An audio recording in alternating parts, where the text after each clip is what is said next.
Welcome student, welcome to Engineer master.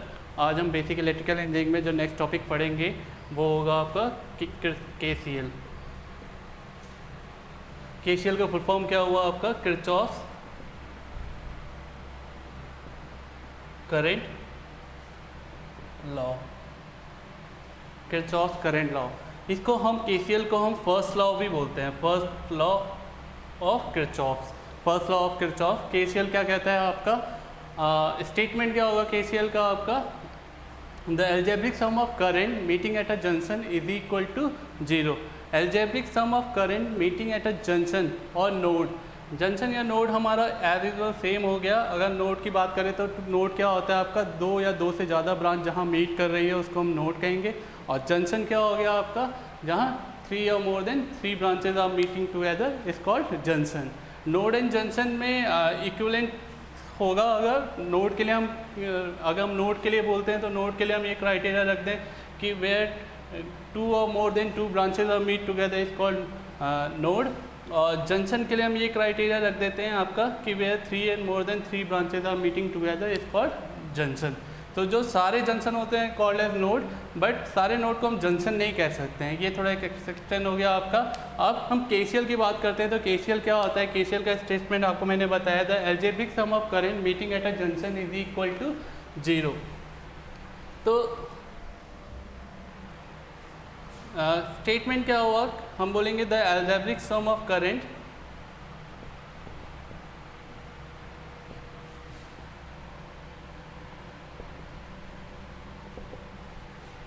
Meeting at a junction is equal to 0।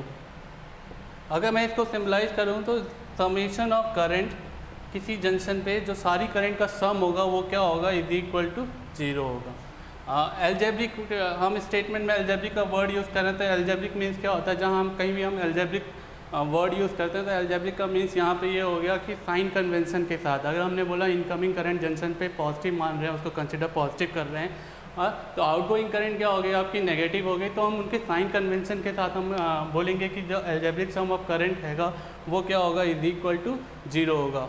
Other words में भी define कर सकते हैं हम इनको। इन अदर वर्ड्स में क्या बोल सकते हैं कि सम ऑफ इनकमिंग करंट किसी जंक्शन पे, sum of incoming current is equal to sum of outgoing current.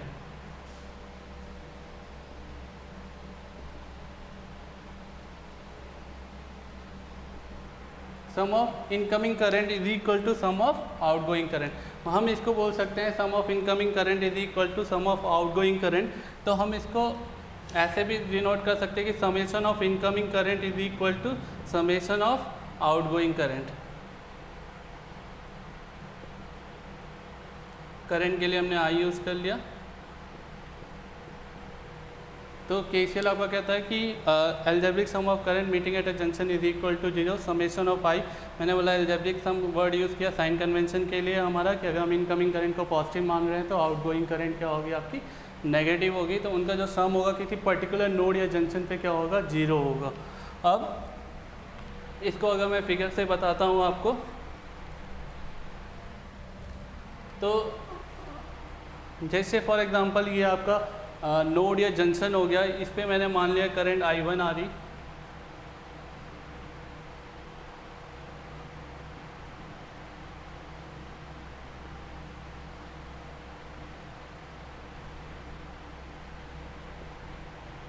तो इस जंक्शन पे हमने नोड पे अगर हम KCL अप्लाई करेंगे तो हम देखेंगे इनकमिंग करंट कौन सी है, आउटगोइंग करंट कौन सी है।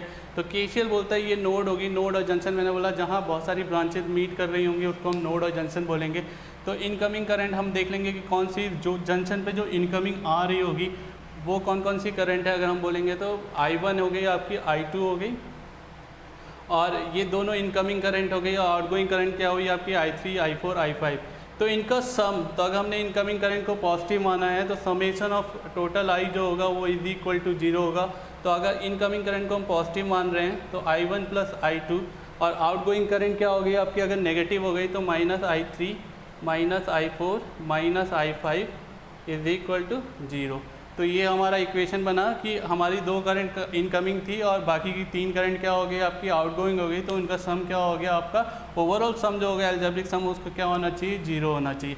इसको अगर मैं इक्वेशन को सॉल्व करता हूँ तो मैं ऐसे भी लिख सकता हूँ I1 + I3, नेगेटिव पार्ट को मैंने राइट हैंड साइड में भेज दिया 0 के, तो मैं क्या लिख सकता हूँ I1 + I2 = I3 + I4 + I5, मतलब ये हो गया सम ऑफ इनकमिंग करंट और ये हो गया सम ऑफ आउटगोइंग करंट। तो हमने क्या बोल दिया कि सम ऑफ इनकमिंग करंट जो होगी वो सम ऑफ आउटगोइंग करंट के बराबर होगी। केसीएल यही डिस्क्राइब करता है कि सम ऑफ इनकमिंग करंट होगा वो जो होगा सम ऑफ आउटगोइंग करंट के बराबर होगा। और इनका अगर हम समेशन साथ में लेंगे इनकमिंग करंट तो ओवरऑल जो सम होगा वो क्या होगा 0 होगा। अब इसी पे बेस पे आपके न्यूमेरिकल आते हैं, छोटे छोटे जो ऑब्जेक्टिव क्वेश्चन पूछे जाते हैं, तो जो केसीएल हम अप्लाई करते हैं उन पे केसीएल अप्लाई कर सकते हैं। फॉर एग्जांपल मैं आपके लिए एक क्वेश्चन ट्राई करता हूँ। जैसे मैंने मान लिया कि एक जंक्शन है और इस पे मैंने ये करंट मान ली, ये 10 एम्पेयर हो गई, ये 10 एम्पेयर हो गई, ये 5 एम्पेयर हो गई। तो मैंने बोला कि यहाँ पे जो करंट आई आ रही है उसकी वैल्यू क्या होगी। तो मैंने ये जंक्शन मेजर किया आपका, मैंने बोला था सम ऑफ इनकम, जितनी टोटल करंट आएगी उतनी ही उस नोड से टोटल करंट बाहर जाएगी। केसीएल जो बेस्ड होता है based on the principle of conservation of charge, conservation of charge पे बेस्ड होता है। ये क्वेश्चन भी पूछ रखा है आपका, कंजर्वेशन ऑफ चार्ज मतलब चार्ज आपका एक्युमुलेट नहीं होगा किसी जगह पे, वो आपका पर्टिकुलर इंस्टेंट ऑफ टाइम पे क्या होगा वहाँ से फ्लो कर जाएगा। तो किसी पर्टिकुलर इंस्टेंट ऑफ टाइम पे क्या होगा समेशन ऑफ करंट क्या होगी जंक्शन पे क्या होगी 0 होगी। मतलब टोटल करंट आ गई आपकी कितनी आ गई 10 + 10, ये दोनों इनकमिंग करंट होगी। तो अगर मैं एक जगह इनकमिंग करंट लिखता हूँ तो 10 + 10 टोटल इनकमिंग करंट हो गई। आउटगोइंग में क्या हो गया 5 + I हमको फाइंड आउट करना है। तो अगर हम I की वैल्यू निकालेंगे तो अगर हम सिंपल ओनली इसको सॉल्व करना है तो 10 करंट आई, 10 टोटल 20 होगी, 20 में से 5 चली गई आपकी, तो बची कितनी आपकी I = 15 एम्पियर। ये केसीएल हम हर जंक्शन या हर नोड पे अप्लाई कर सकते हैं आपका। अब इसी क्वेश्चन को थोड़ा टफ बनाने के लिए उसने क्या किया कि किसी ब्रांच में आपको करंट नहीं होगी। जैसे फॉर एग्जांपल मैंने ये क्वेश्चन आपसे एक बार एग्ज़ाम में पूछ रखा है,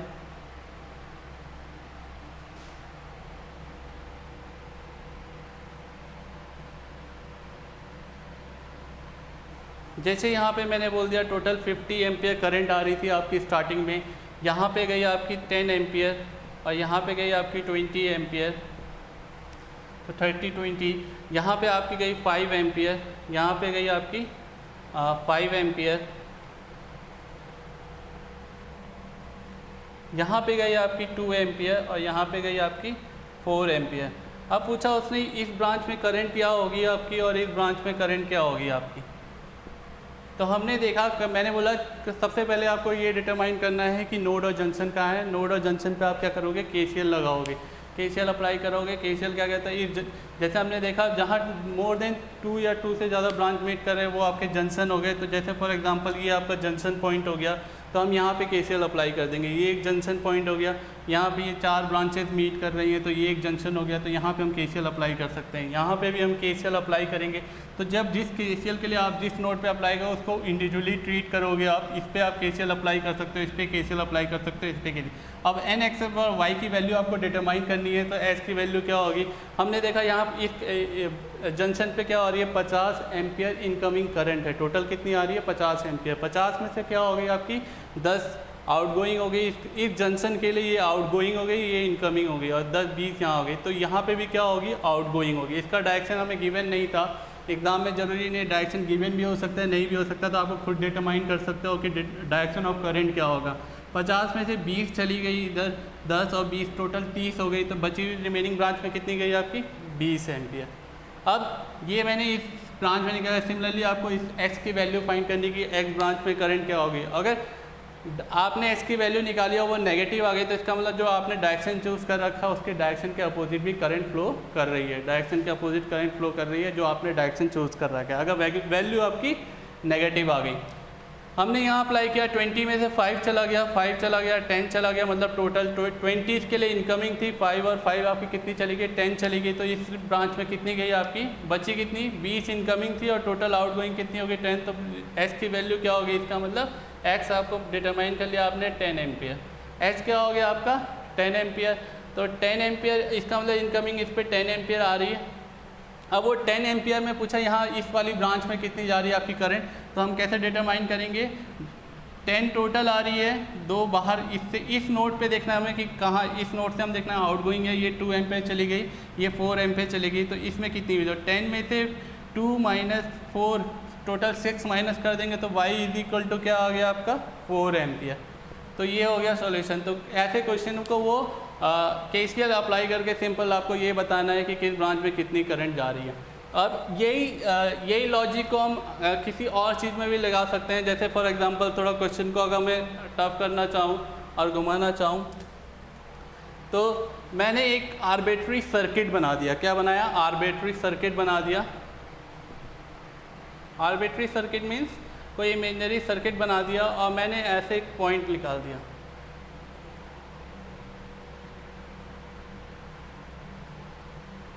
इस पॉइंट को मैंने कंसीडर कर दिया नोड। ये एक पॉइंट हो गया x है ना, और इस पे मैंने बोल दिया कि 3a cos ओमेगा t एक करंट आ रही, और इस पे आपकी आ रही 6 cos omega 6 ampere cos omega t। ए यहाँ पे एम्पलीट्यूड हो गया, ये कोई एक्सप्रेशन है, कुछ भी हो सकता है आपका। ये करंट इस ब्रांच में करंट फ्लो कर रहा है कि ये इस ब्रांच में करंट फ्लो हो रही है, ये इस ब्रांच में करंट फ्लो कर रहा है, ये आपका एक्स हो गया। और मैंने पूछा इसमें करंट कितनी जाएगी। ये कोई एक आर्बिट्री सर्किट है, कोई एक कॉम्प्लेक्स सर्किट हो सकता है आपका। अब मैं इस पे भी केसीएल अप्लाई कर सकता हूँ। मुझे ये आई की वैल्यू फाइंड करनी है, तो मैंने क्या किया, जहाँ पे अब मैंने देखा ये एक्स की वैल्यू यहाँ पे क्या हो रही है, 3 ब्रांचेस मीट कर रही हैं, तो इसको मैंने as a node consider, junction consider किया कि वे 3 या more than 3 branches are meet together. तो इस पॉइंट पे मैं आपका क्या करूँगा, इस जंक्शन पे केसीएल अप्लाई कर दूँगा और मुझे पता चल जाएगा कि इस ब्रांच में करंट कितनी जा रही है आपकी। इस ब्रांच में करंट कितनी जा रही है, तो ये कितना आया, तो टोटल मान लो अगर मैं इसको I1 मान लेता हूँ और इसको I2 मान लेता हूँ, तो ये I1 और I2 इस पे इनकमिंग है और ये I जो है वो क्या हो गई, आउटगोइंग। तो incoming, total incoming is equal to क्या हो जाएगा आपका, total incoming is equal to क्या हो जाएगा, I1 plus I2 total outgoing के बराबर, I के बराबर। तो I1 की वैल्यू क्या मान रखी थी मैंने, 3a cos omega t, plus I2 की क्या मान रखी मैंने, 6a cos ओमेगा t। तो I आपको फाइंड आउट करना है। आप दोनों सेम एक्सप्रेशन है, ये भी cos ओमेगा t में, ये भी cos ओमेगा t में। तो आंसर क्या होगा आपका, I इज इक्वल टू क्या हो जाएगा, 6a प्लस 3a कितना हो गया, 9a। तो I की वैल्यू क्या डिटरमाइन की आपने, 9a cos ओमेगा t। तो ये हम इस तरीके से भी सॉल्व कर सकते हैं केसीएल को। मतलब आपको पहचानना होगा केसीएल आपको कहाँ लगाना है, आपको नोड फाइंड करना होगा, जंक्शन फाइंड करोगे तो उस पर सिंपल आप केसीएल लगा ही सकते हो। अब इसको थोड़ा मैथमेटिकल टर्म बनाने के लिए मैंने बोला यहाँ पे उसने साइन का एक्सप्रेशन दे दिया। तो साइन का एक्सप्रेशन दे दिया, तो अगर मान लो साइन का ओमेगा टी माइनस π/2 या साइन π/2 माइनस ओमेगा टी दे दिया, तब आप कैसे करोगे, तो साइन π/2 माइनस ओमेगा टी, तो उसको आप कॉस में चेंज कर सकते हो। तो इसके लिए आपको थोड़ा टिग्नोमेट्री आनी चाहिए, बेसिक टिग्नोमेट्री, तब उसको आप चेंज करके डायरेक्टली आप ऐड कर सकते हो। इस टाइम डायरेक्टली मैंने ऐड क्यों किया, ये सेम एक्सप्रेशन था तो इसलिए डायरेक्टली ऐड हो गया 9a cos ओमेगा टी। अब केसीएल में मैं अगर थोड़ा और बोलता हूँ, थोड़ा और क्वेश्चन करते हैं, हम अप्लाई करते हैं केसीएल के लिए। अब फॉर एग्जांपल जैसे एक बार गेट में भी क्वेश्चन आया था, ये कॉम्प्लेक्स सर्किट हो गया है और ये भी एक कॉम्प्लेक्स सर्किट हो गया है, बीच में कोई एलिमेंट लगा दिया फॉर एग्जांपल। अभी मैं आपको सिंपली बता रहा हूँ केसीएल, तो विदाउट एक एलिमेंट बताता हूँ। ऐसे कनेक्ट कर दिया आपका 3 ब्रांच, एक ब्रांच में बोला I is equal to 4 ampere flow हो रही है, एक ब्रांच में बोला I इज इक्वल टू आपका 6 एम्पियर फ्लो हो रही है। बोला इसमें कितनी जाएगी, तो मैंने क्या किया, यहाँ पे इसने 2 कॉम्प्लेक्स सर्किट बनाया है, उसको 2 कॉम्प्लेक्स सर्किट बनाया आपका, और ऐसा कोई फिगर बना दिया। अब आप इसमें थोड़ा ये कॉम्प्लेक्स हो गया, तो आप लोग केसीएल कैसे लगाएं, तो मैंने क्या करना है, सिंपली इन दोनों जो कॉम्प्लेक्स सर्किट है इनको एज अ नोड कंसिडर कर लेना या जंक्शन कंसिडर कर लेना। तब जंक्शन कंसीडर करने के बाद मैं क्या कहता हूँ, इस पॉइंट पे मैं केसीएल लगा सकता हूँ। ये प्रीवियस क्वेश्चन की तरह हो गया जो अभी मैंने सॉल्व करके दिखाया, तो मैं इस प्रीवियस क्वेश्चन में की सॉल्व कर सकता हूँ। फिर मैं देख सकता हूँ इस टर्मिनल को अप्लाई करूँगा तो आप इस क्वेश्चन को खुद सॉल्व करके बता सकते हो कि आई की वैल्यू क्या होगी, है ना। दो जंक्शन मैंने बोला, इन दोनों कॉम्प्लेक्स सर्किट को आपने क्या किया, एज अ जंक्शन ट्रीट किया और फिर आपने केसीएल अप्लाई किया।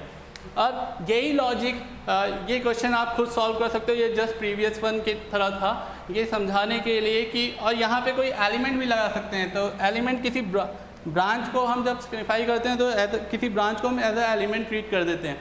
अब ये केसीएल लॉ हम किसी उसमें भी लगा सकते हैं। फॉर एग्जांपल मैंने ये एक आईसी ली आपकी और मैंने यहाँ पे इसके पिंस दिखा दिए।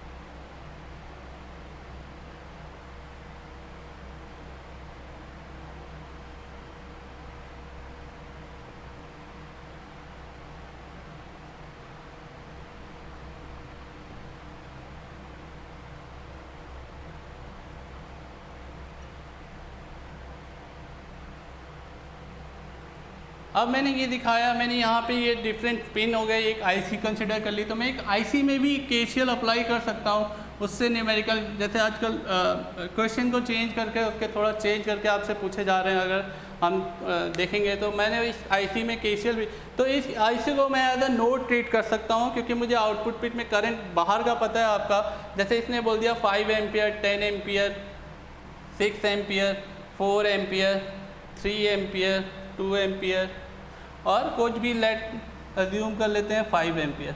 अब बोला ये जो टर्मिनल था इस पे कितनी करंट आ रही होगी, तो हमें क्या करना है कि हमें आईसी में देखना है। आईसी को एज हम जंक्शन ट्रीट कर रहे हैं तो हमें आईसी को देखना है कि आईसी में, ये थोड़ा विजिबल नहीं हो रहा तो मैं इसको फिर से ड्रॉ करता हूँ।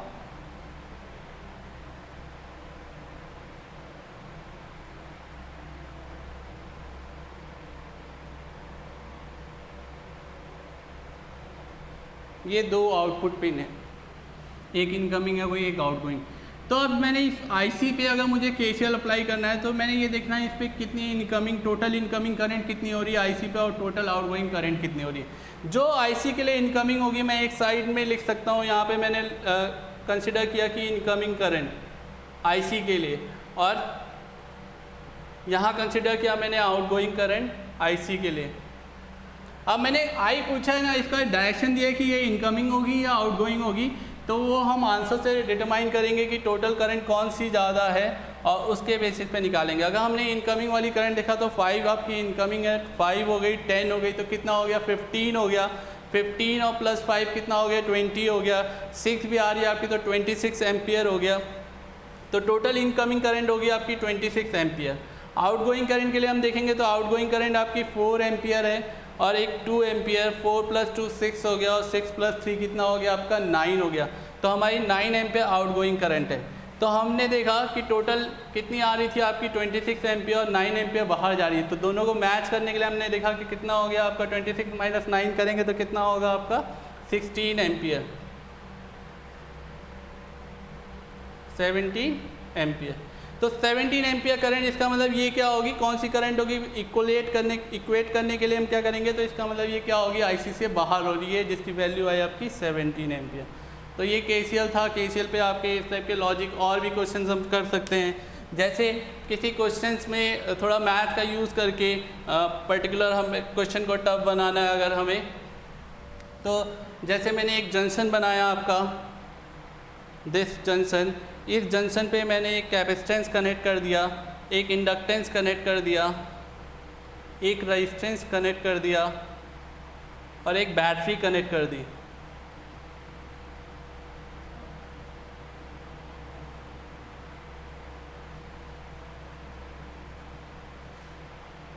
ठीक है। अब इस पे क्या किया मैंने, इसके क्रॉस वोल्टेज दे दी VL 5 वोल्ट L के क्रॉस, और मैंने इसके क्रॉस VC के क्रॉस वोल्टेज दे दी 3 वोल्ट, ये बैटरी दे दी 5 वोल्ट और इस पे दे दिया 10 एम्पियर। अब जैसे ये थोड़ा क्वेश्चन को टफ बनाने के लिए, और किसी भी ब्रांच में जैसे इसकी रेजिस्टेंस की वैल्यू गिवन कर दी मैंने, VL की एक्सएल की वैल्यू दे दी, या तो इंडक्टिव रिएक्टेंस की, या सिंपल आपका एक्सप्रेशन दे दिया, ये रेजिस्टेंस दे दिया। अब जैसे मैं फॉर एग्जांपल अभी आपको टफ के लिए अगर मैं यहाँ पे सिर्फ पर रेजिस्टेंस लगाता मतलब 10 ओम का, और यहाँ इसके क्रॉस बोल देता कि VR की जो वोल्टेज वैल्यू है वो 10 वोल्ट है, तो हम इस पे करंट फाइंड आउट कर सकते हैं। हमें ओम्स लॉ पता है V = IR, तो हम इस पे करंट फाइंड आउट कर सकते हैं, प्लस माइनस। मैंने करंट को फाइंड आउट किया तो I की वैल्यू इधर से क्या हो गई, इस ब्रांच में क्या हो गई आपकी 1 एम्पियर। सिमिलरली हमें यहाँ 3C वोल्ट दे रखा है, इसका रिएक्टेंस दे रखा है, या डायरेक्टली करंट सोर्स दे रखा कोई, और उसकी वैल्यू पूछा तो हम उसको भी फॉर्मूले से कैलकुलेट कर सकते हैं। तो इस जंक्शन पे हमें क्या लगाना है, आपका KCL लगाना है और अलजेब्रिक सम ऑफ करंट। और किसी का एक्सप्रेशन चेंज हो रहा है, जैसे इंडक्टेंस के क्रॉस एक I का एक्सप्रेशन क्या होता है आपका, और कैपेसिटेंस के क्रॉस I का एक्सप्रेशन क्या होता है, तो उसको चेंज करके आपसे क्वेश्चन पूछ सकता है। मतलब वैरायटी ऑफ क्वेश्चन क्रिएट हो सकते हैं। सिंपल आपको बेसिक KCL पे, KCL थ्योरम पे, आपका KCL लॉ पे।